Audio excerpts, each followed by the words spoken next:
Hey guys, I'm Big D. He's Mini Mini, and together we are Unbox 'em All Dynamic Duo. Pew pew pew pew pew pew. I started this series, and thank you everybody for the positive feedback called "So You Want to Be a Vendor." You know, I have been blessed to be invited into circles with people that I consider to be movers and shakers, and they make a move in the Pokemon hobby and the culture, and the hobby shifts. I'm not there.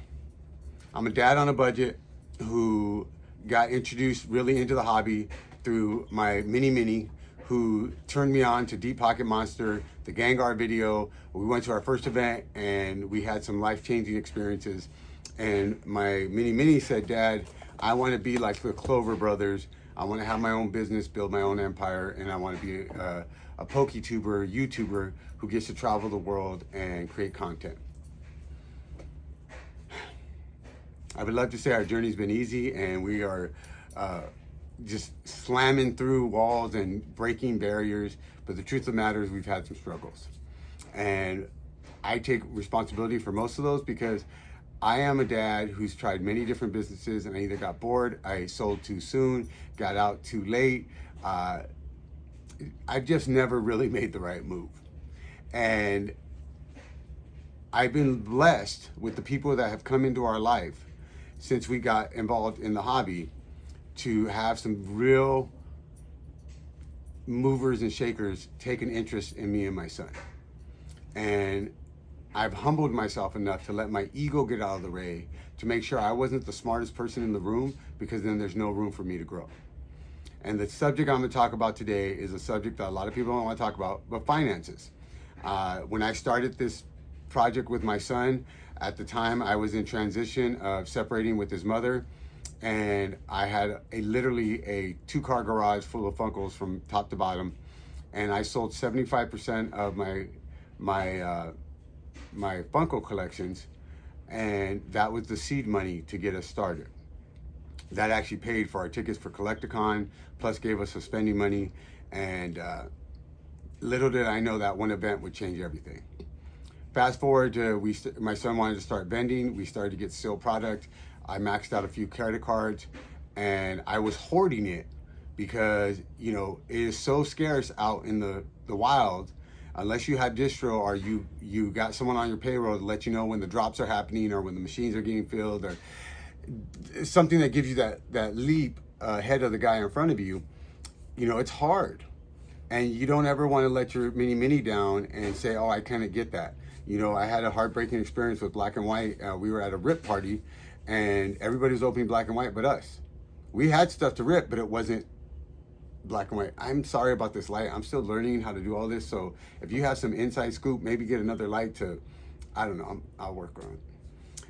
Fast forward to, this was about January. We are now in August. I was literally on the verge of bankruptcy.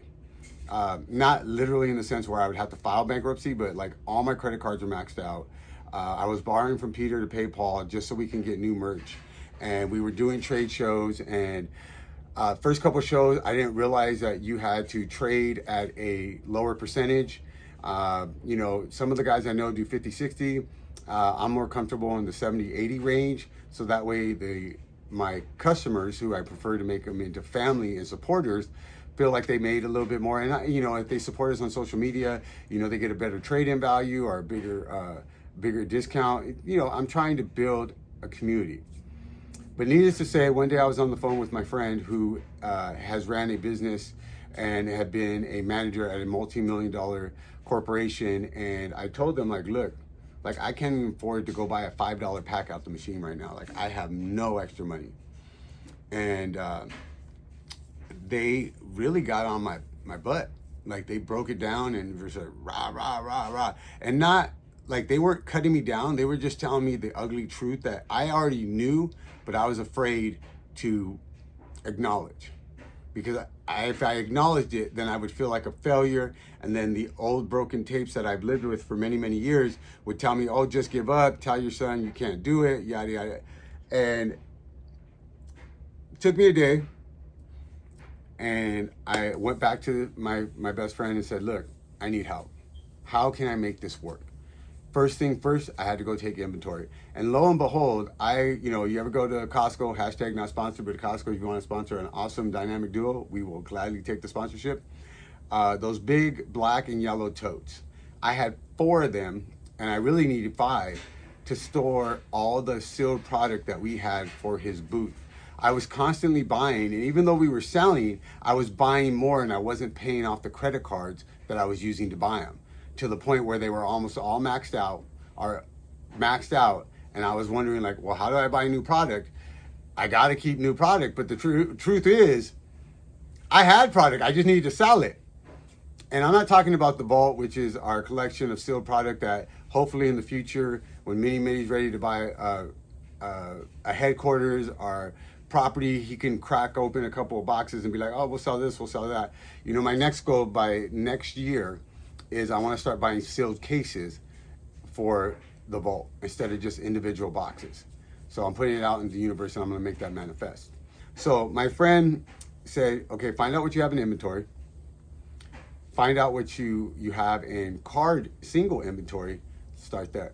So lo and behold, I stayed up 2 nights in a row, did a market inventory of all singles, and we had close to about $5,000 in singles. And then I did an inventory of all our sealed product, and that's when I realized we had 4 going on 5 boxes of individual booster packs, EX boxes, booster bundles, ETBs, blister packs, specialty boxes. Like I had acquired so much stuff in the last 8 months, but I kept putting it away in the out of sight, out of mind, and I'd only grab a few at a time when we'd go do events because I didn't want to bring too much. I was worried about, you see all the horror stories, people getting. And the funny thing is, we had something happen last night at the trade show. Someone took one of our binders, and luckily the vendor across the way said, "Hey, is this your binder?" And we got it back, but. I did that, but here's where, because in my mind, if I was selling it, I had the money to reinvest it by buying products. So I would get cash or PayPal or Venmo or Zelle, and then we would go do drops, and I would use that to pay for it. Not realizing that the money that I used initially on my credit cards still needed to be paid back. I was making the minimum payments, but I wasn't getting ahead.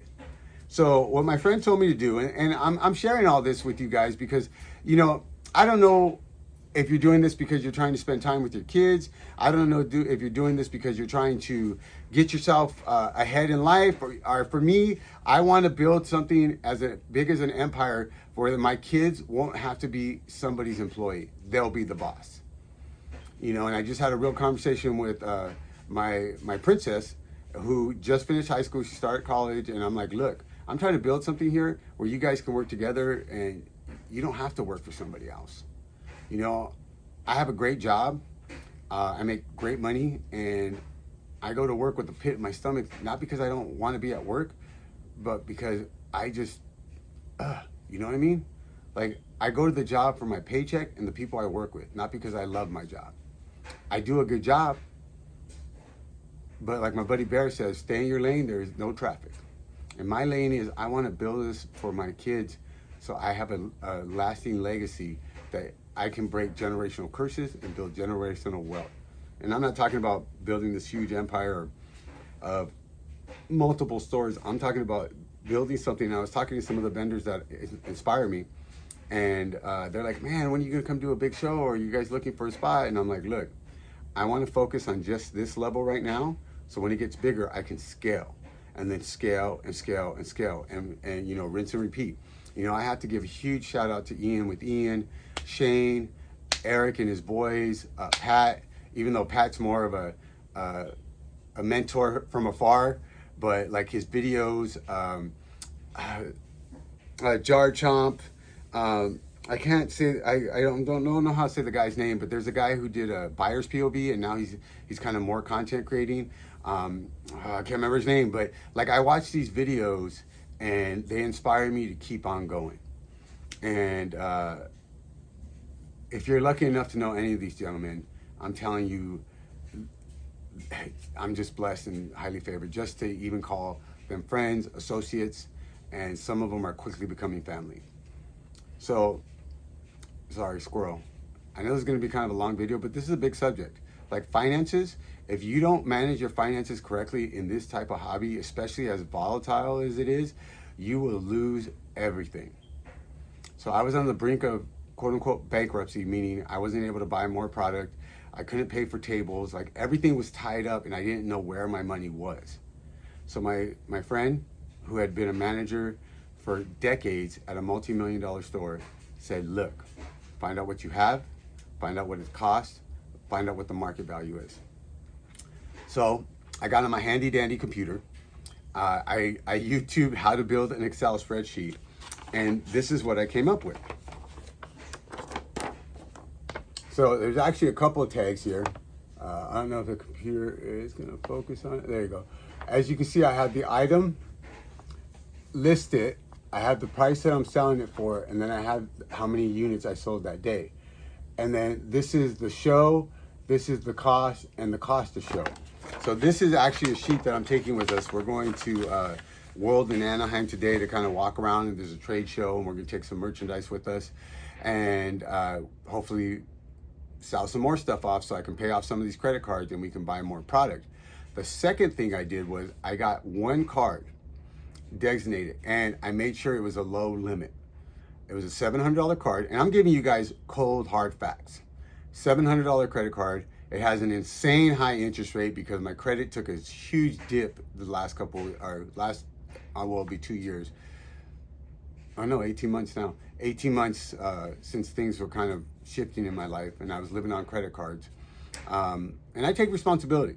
Only a couple of cards did I max out on Pokemon. The rest of it was me trying to maintain a lifestyle when I was trying to juggle too many things in the air. But what I did was I did the inventory, I did a cost versus markets sheet, and I got honest with myself and my best friend who's holding me financially accountable. And I got one credit card that had a $700 limit, and my business plan is that card will only be used for Pokemon. And if I max it out in a pay period, then two things that I'm comfortable with. I can pay that card off in one check, or two checks. I do $350. And two, if I max out that card buying product, that means I have enough product to sell. I don't need to deal with FOMO. I don't need to deal with like yesterday I was at a show at Slim Rips trade night at Emo Brown's. Come check it out. It's been twice a month on the second and the last Wednesday of the month, and I believe since school started, Slim's going to one time a month. And there's talks about a secondary show. Go follow. If you ain't following my man Shane at Slim Rips, you're missing out. And there was some guys selling some product, and I was like, man. And I so was tempted to swipe the card or use some of my seed money for the night to buy some of the product because I wanted to be cool and fit in. And I really liked it. And I want to support my fellow vendors. But as the universe would have it, my best friend called me and said, what are you doing? I'm like, oh, we're just kind of hanging out and thinking about buying it. Like, nope, you have a plan. I share all that because it took me putting my ego out of the equation, humbling myself. It's kind of like when you work a program, you get a sponsor or a mentor, and you do an inventory, you do inventory, you admit you have a problem, your life is unmanageable, and you share with another human being, what the problem is, what's your part you play in it. You do an inventory of all the wrongs you committed, i.e. your cost and benefit list, and then you go make amends. And my living amends to my son and my children is that I'm not going to allow old behavior and bad decision making ruin something that we're building from the ground up. So even though it was super uncomfortable yesterday because I'm still learning, I did my sheet. Mad shout out to the Fuego Coco kid who helped me at the booth, but I put what the going market price was, what I sold, and here's the kicker. So if you're a vendor, there's a lot of trades going on, whether it's trading product for product, product for cards, cards for product, like such and forth. And that's where I was losing track of my money. Now, once again, I'm leaning on someone who has more experience. They talk about it in the program that you get a mentor who has or is doing things in their life that you want to do. And then you ask them and you humble yourself, how did you do it? Then you got to be willing to do the work. So first thing they told me, get the inventory list. Second thing, do a cost versus market list. Third thing, print out a sheet, take it with you to any show or any event where you have product with you, whether it's trade or sealed product, and you have to count everything. So as you see, I had stuff right here.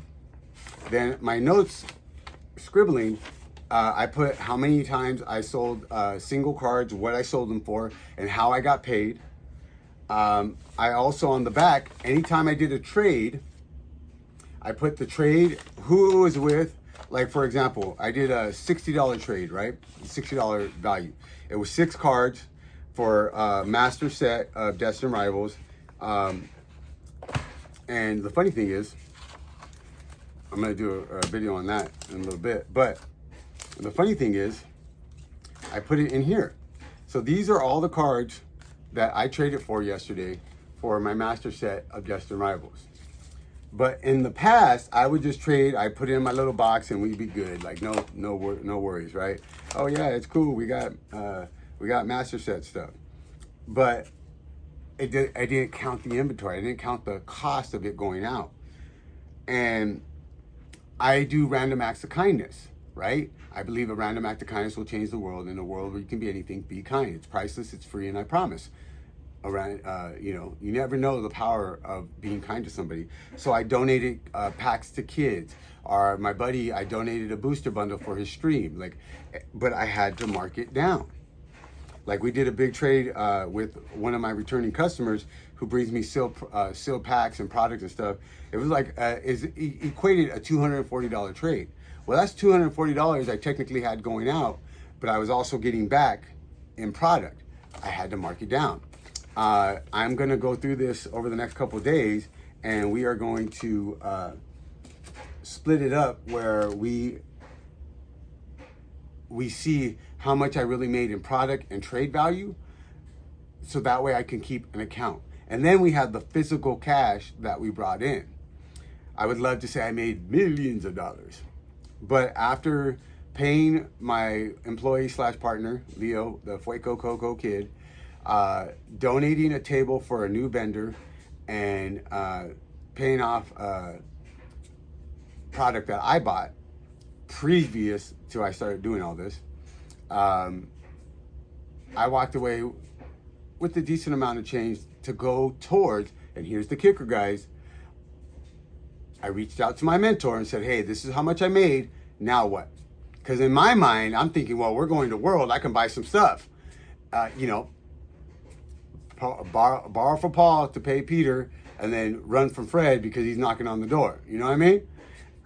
And we sat down and we said, okay, we're gonna knock out, I didn't print that up, I have it in my backpack, but I have my bill list organized from the biggest bill, credit card bill, to the least expensive bill.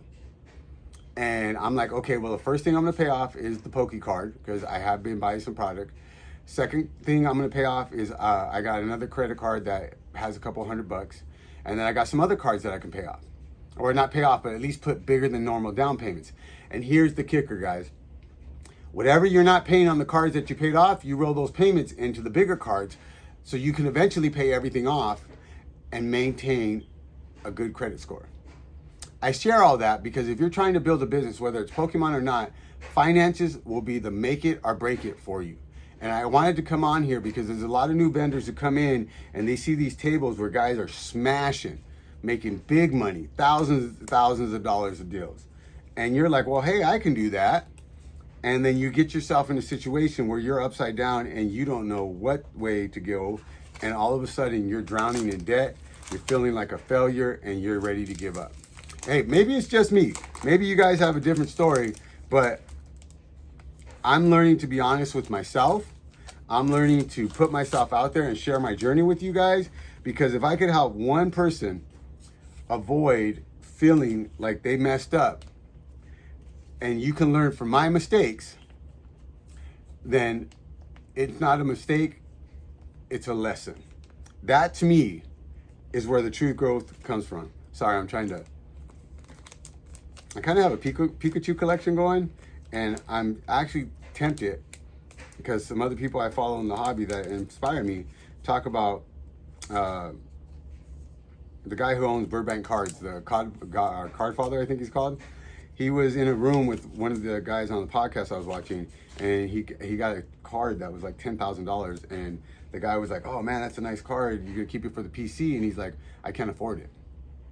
Like, if this guy who's worth millions of dollars has multiple employees, big location, if he can't afford that card because that's how he looks at it, then who am I to save, these little cards? But for right now, I've never seen this card. It's a Ditto Pikachu. So I was like, I gotta have it. I got it in a trade. It was, it's pretty cool. But this is a live and learn process. You're either gonna learn, you're gonna sink or swim, or it's gonna implode and you're gonna just screw it. It's rigged. It's all scalpers. And don't get me wrong, there are people in the hobby who do some pretty horrendous things, but 99% of the people I've met have gone above and beyond to help me and many.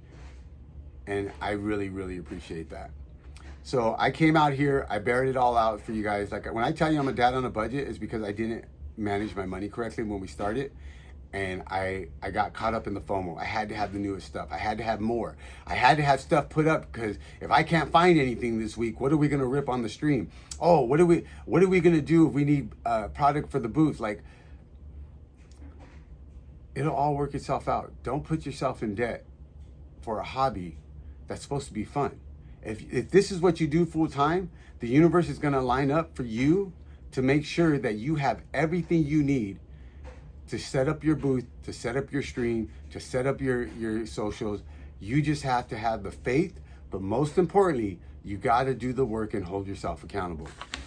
I'm glad I broke down and talked to my friend, and they gave me a very simple game plan that makes me feel like I'm accomplishing 1% at a time. Like the Clover Brothers. Dude, I am so sorry. I feel like I keep mispronouncing your name. But like the Clover Brothers told me, you just get 1% better each and every day. 1% better, guys. In a world where you can be anything, be kind. It's priceless, it's free, and I promise you, a random act of kindness will change the world. Until next time, I'm Big D, he's Mini, and together we are Unbox 'em All Dynamic Duo. Pew, pew, pew, pew, pew. Remember, so you want to be a Pokemon vendor.